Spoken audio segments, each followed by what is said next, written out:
میں خود لاہور کی ریلی لبرٹی مارکیٹ سے انشاءاللہ 1 بجے ہم وہاں جمع ہوں گے اور ادھر سے پیدل ریلی ہماری جائے گی ناصر باغ. میں اپنے سارے مزدوروں کو دعوت دیتا ہوں کہ اس میں ضرور شرکت کریں. کل چھٹی کا دن ہے. اور میں ویسے بھی اپنے پاکستانیوں کو دعوت دیتا ہوں کیونکہ ہم نے یہ بھی کل اپنے سپریم کورٹ اور اپنے آئین کے ساتھ کھڑے ہونا ہے. یہ جو کوششیں ہو رہی ہیں ہمارے آئین کو تباہ کرنے کے لیے، یہ جو الیکشن سے بھاگ رہے ہیں، یہ وہ لوگ ہیں قبضہ کر کے بیٹھے ہوئے ملک پہ اور ڈرے ہوئے ہیں الیکشن سے.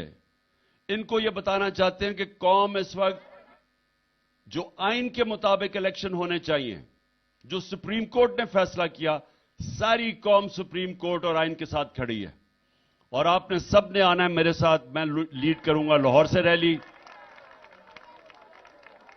انشاءاللہ ہم لبرٹی سے اپنی ریلی شروع کریں گے اور دوسری طرف پنڈی سے ہماری ریلی شروع ہوگی. وہ شاہ محمود لیڈ کریں گے اور اسد عمر، اور وہ جائیں گے اسلام آباد تک. وہ بھی پیدل ریلی ہوگی. اور پھر پشاور کے اندر تیسری ریلی ہوگی. وہ بھی پرویز خٹک اور ہماری پشاور کے ہمارے جو ایم پیز، جو ماضی میں جو ایم این ایز اور ایم پیز اور عہدیدار، وہ لیڈ کریں گے وہاں. اور خاص طور پہ لاہور اور پشاور میں ہم پیغام یہ دیں گے کہ ہمیں الیکشنز چاہیے.